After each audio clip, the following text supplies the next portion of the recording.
Number 18. Dear reader, we always appreciate your support. As you know, our service is now available through an app.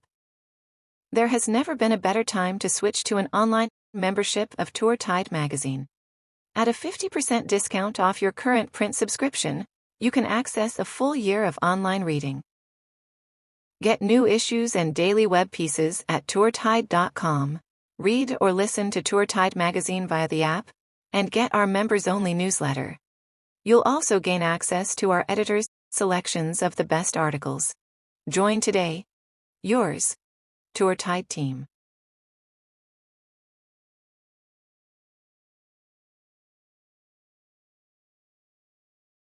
Number 19.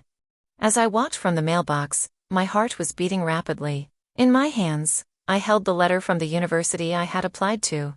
I thought my grades were good enough to cross the line, and my application letter was well written. But was it enough? I hadn't slept a wink for days.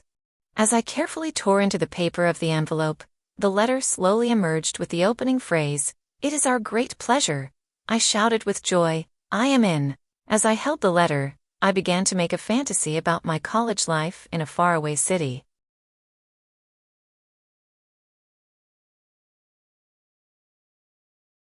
Number 20. Having a messy room can add up to negative feelings and destructive thinking. Psychologists say that having a disorderly room can indicate a disorganized mental state. One of the professional tidying experts says that the moment you start cleaning your room, you also start changing your life and gaining new perspective. When you clean your surroundings, positive and good atmosphere follows. You can do more things efficiently and neatly. So, clean up your closets, organize your drawers, and arrange your things first, then peace of mind will follow.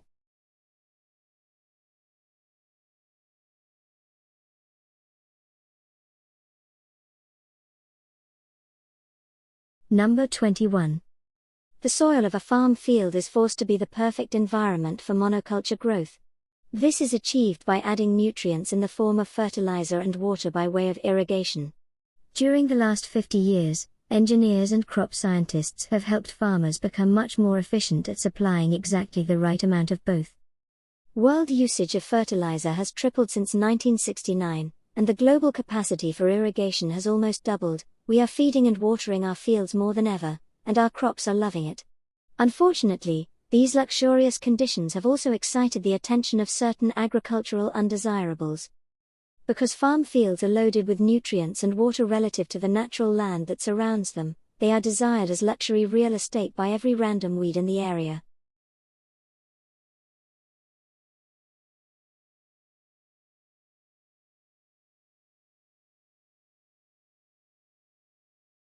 Number 22. When it comes to helping out, you don't have to do much. All you have to do is come around and show that you care. If you notice someone who is lonely, you could go and sit with them. If you work with someone who eats lunch all by themselves, and you go and sit down with them, they will begin to be more social after a while, and they will owe it all to you. A person's happiness comes from attention. There are too many people out in the world who feel like everyone has forgotten them or ignored them. Even if you say hi to someone passing by, they will begin to feel better about themselves, like someone cares.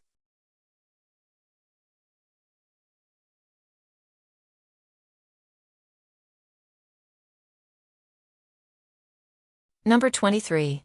We often try to make cuts in our challenges and take the easy route. When taking the quick exit, we fail to acquire the strength to compete. We often take the easy route to improve our skills. Many of us never really work to achieve mastery in the key areas of life. These skills are key tools that can be useful to our career, health, and prosperity. Highly successful athletes don't win because of better equipment. They win by facing hardship to gain strength and skill. They win through preparation. It's the mental preparation, winning mindset, strategy, and skill that set them apart. Strength comes from struggle, not from taking the path of least resistance. Hardship is not just a lesson for the next time in front of us. Hardship will be the greatest teacher we will ever have in life.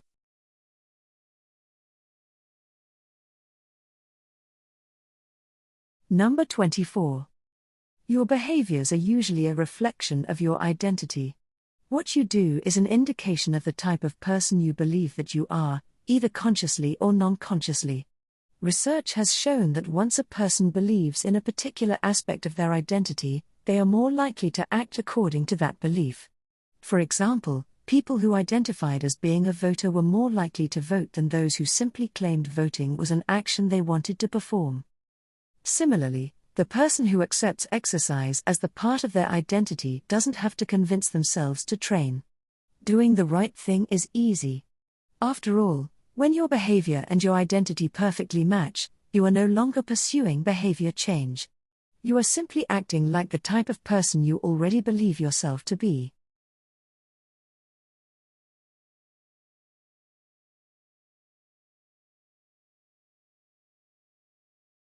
Number 25.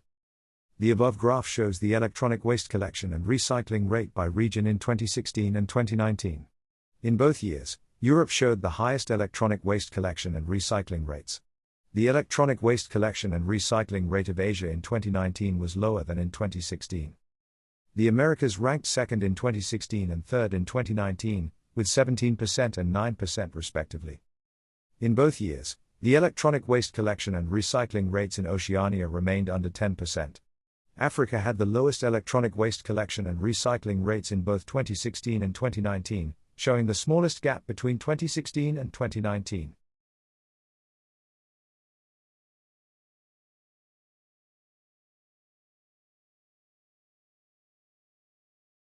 Number 26. Fritz Zwicky, a memorable astrophysicist who coined the term supernova, was born in Varna, Bulgaria, to a Swiss father and a Czech mother. At the age of 6, he was sent to his grandparents, who looked after him for most of his childhood in Switzerland. There, he received an advanced education in mathematics and physics. In 1925, he emigrated to the United States and continued his physics research at California Institute of Technology, Caltech. He developed numerous theories that have had a profound influence on the understanding of our universe in the early 21st century. After being appointed as a professor of astronomy at Caltech in 1942, he developed some of the earliest jet engines and holds more than 50 patents, many in jet propulsion.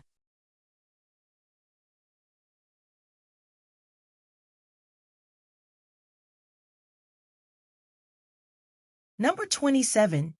Gourmet Baking Competition. Get out your cookbooks and dust off your greatest baking recipes. When and where? 5 p.m. to 7 p.m., Saturday, August 3rd, Gourmet Baking Studio. Registration. Register online at www.bakeoff.org by July 25th. Anyone can participate in the competition. Categories: pies, cakes, and cookies. Each person can only enter one category. Prizes and gifts. Prizes will be given to the top 3 in each category. Souvenirs will be given to every participant.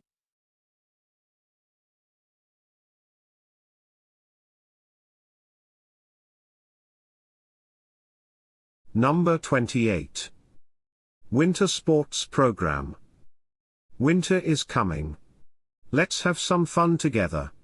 Time and location: every Sunday in December from 1 p.m. to 3 p.m. Grand Blue Ice Rink. Lesson details: ice hockey, speed skating, and figure skating. Participants must be 8 years of age or older. Fee: ice hockey, $200. Speed skating, figure skating, $150. Notice: skates and helmets will be provided for free. You should bring your own gloves. For more information, visit www.wintersports.com.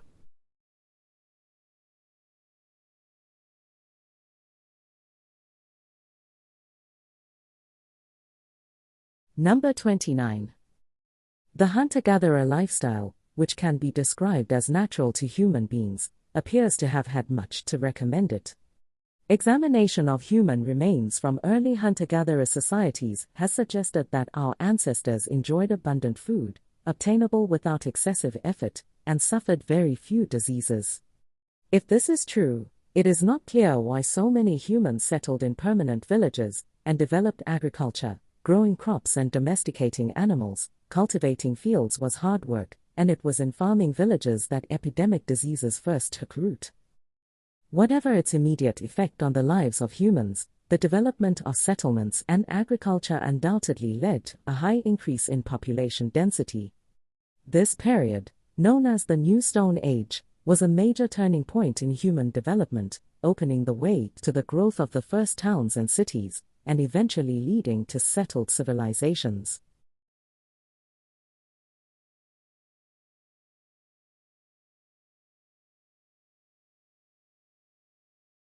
Number 30. Many human and non-human animals save commodities or money for future consumption. This behavior seems to reveal a preference of a delayed reward over an immediate one. The agent gives up some immediate pleasure in exchange for a future one. Thus, the discounted value of the future reward should be greater than the undiscounted value of the present one. However, in some cases the agent does not wait for the envisioned occasion, but uses their savings prematurely. For example, early in the year an employee might set aside money to buy Christmas presents but then spend it on a summer vacation instead. Such cases could be examples of weakness of will. That is, the agents may judge or resolve to spend their savings in a certain way for the greatest benefit, but then act differently when temptation for immediate pleasure appears.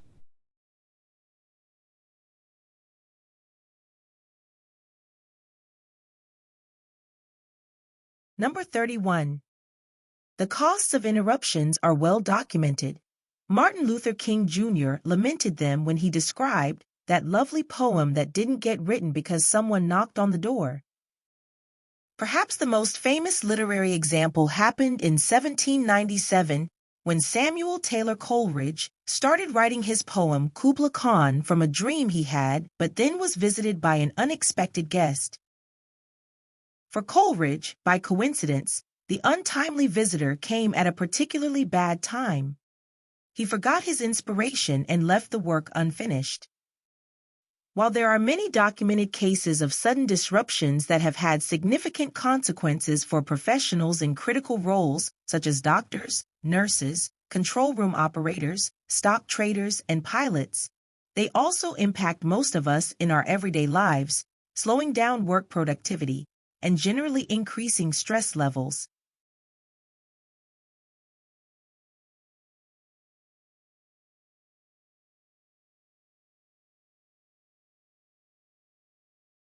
Number 32.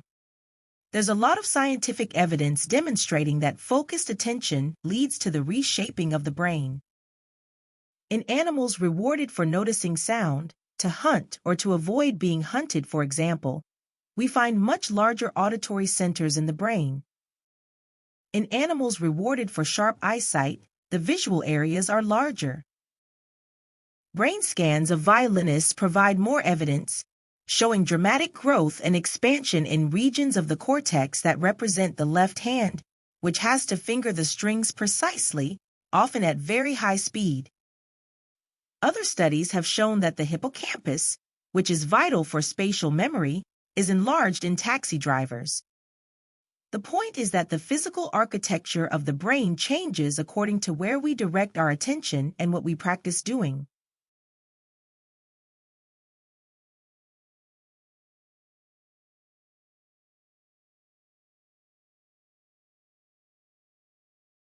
Number 33. How did the human mind evolve? One possibility is that competition and conflicts with other human tribes caused our brains to evolve the way they did. A human tribe that could outthink its enemies, even slightly, possessed a vital advantage. The ability of your tribe to imagine and predict where and when a hostile enemy tribe might strike, and plan accordingly, gives your tribe a significant military advantage. The human mind became a weapon in the struggle for survival, a weapon far more decisive than any before it. And this mental advantage was applied over and over within each succeeding generation. The tribe that could outthink its opponents was more likely to succeed in battle and would then pass on the genes responsible for this mental advantage to its offspring. You and I are the descendants of the winners.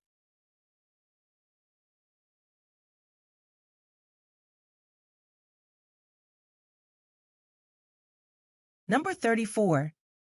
To find the hidden potential in teams, instead of brainstorming, we're better off shifting to a process called brainwriting. The initial steps are solo.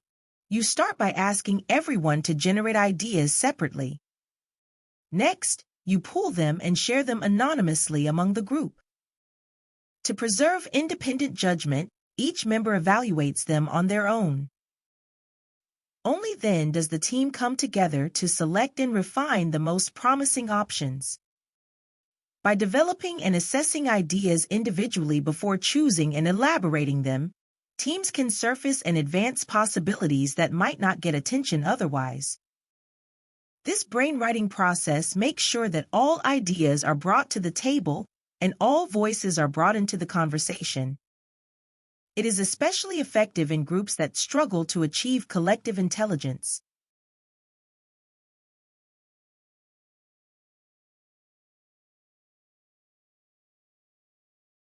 Number 35.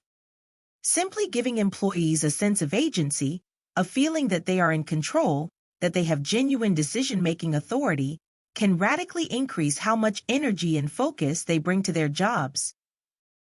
One 2010 study at a manufacturing plant in Ohio, for instance, carefully examined assembly line workers who were empowered to make small decisions about their schedules and work environment. They designed their own uniforms and had authority over shifts, while all the manufacturing processes and pay scales stayed the same. Within 2 months, productivity at the plant increased by 20%, with workers taking shorter breaks and making fewer mistakes.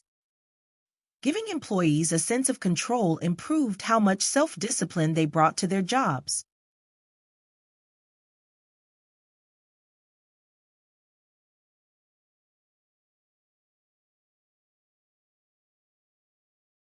Number 36.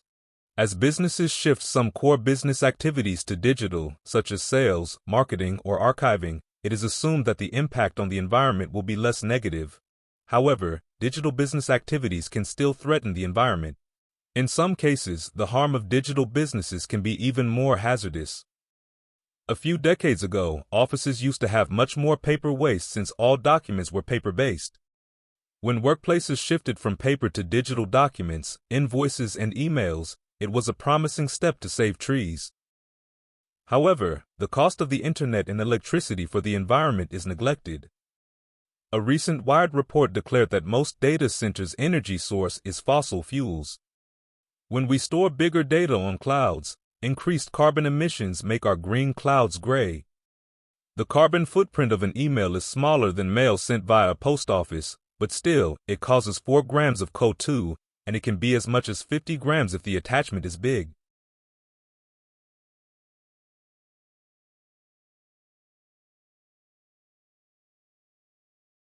Number 37.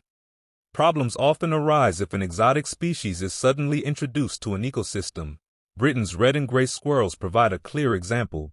When the gray arrived from America in the 1870s, both squirrel species competed for the same food and habitat, which put the native red squirrel populations under pressure. The gray had the edge because it can adapt its diet. It is able, for instance, to eat green acorns, while the red can only digest mature acorns. Within the same area of forest, gray squirrels can destroy the food supply before red squirrels even have a bite. Grays can also live more densely and in varied habitats, so have survived more easily when woodland has been destroyed. As a result, the red squirrel has come close to extinction in England.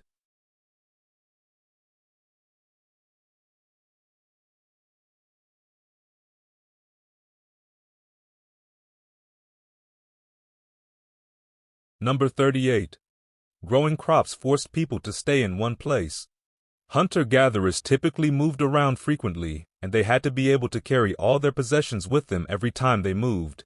In particular, mothers had to carry their young children. As a result, hunter-gatherer mothers could have only one baby every 4 years or so, spacing their births so that they never had to carry more than one child at a time. Farmers, on the other hand, could live in the same place year after year and did not have to worry about transporting young children long distances. Societies that settled down in one place were able to shorten their birth intervals from 4 years to about 2. This meant that each woman could have more children than her hunter-gatherer counterpart, which in turn resulted in rapid population growth among farming communities. An increased population was actually an advantage to agricultural societies because farming required large amounts of human labor.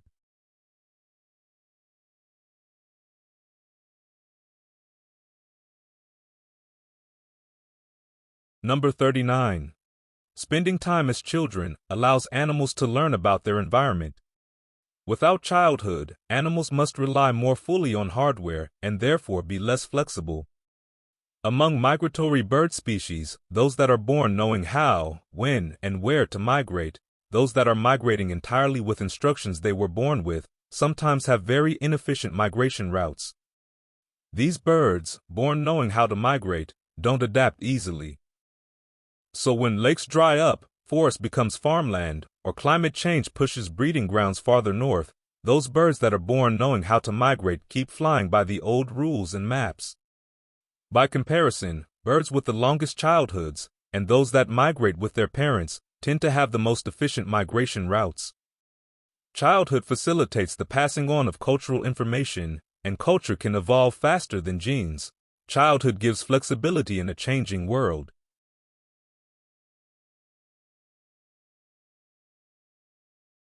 Number 40. Over the last several decades, scholars have developed standards for how best to create, organize, present, and preserve digital information for future generations. What has remained neglected for the most part, however, are the needs of people with disabilities. As a result, many of the otherwise most valuable digital resources are useless for people who are deaf or hard of hearing, as well as for people who are blind, have low vision, or have difficulty distinguishing particular colors.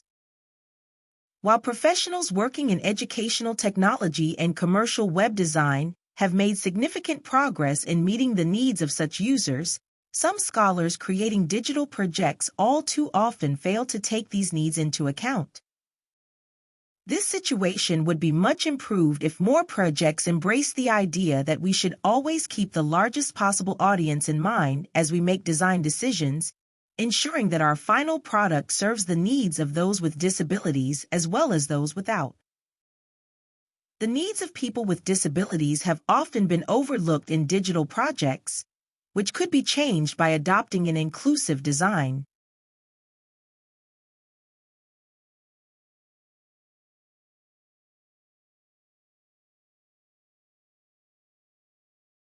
Number 41 and 42. All humans, to an extent, seek activities that cause a degree of pain in order to experience pleasure, whether this is found in spicy food, strong massages, or stepping into a too cold or too hot bath. The key is that it is a safe threat.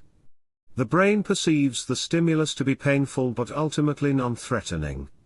Interestingly, this could be similar to the way humor works, a safe threat that causes pleasure by playfully violating norms. We feel uncomfortable, but safe. In this context, where survival is clearly not in danger, the desire for pain is actually the desire for a reward, not suffering or punishment. This reward-like effect comes from the feeling of mastery over the pain. The closer you look at your chili eating habit, the more remarkable it seems. When the active ingredient of chilies, capsaicin, touches the tongue, it stimulates exactly the same receptor that is activated when any of these tissues are burned. Knowing that our body is firing off danger signals, but that we are actually completely safe, produces pleasure. All children start off hating chili, but many learn to derive pleasure from it through repeated exposure and knowing that they will never experience any real harm. Interestingly, seeking pain for the pain itself appears to be uniquely human. The only way scientists have trained animals to have a preference for chili or to self-harm is to have the pain always directly associated with a pleasurable reward.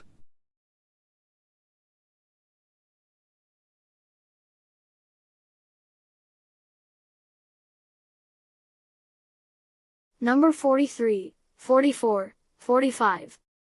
An airplane flew high above the deep blue seas far from any land. Flying the small plane was a student pilot who was sitting alongside an experienced flight instructor. As the student looked out the window, she was filled with wonder and appreciation for the beauty of the world.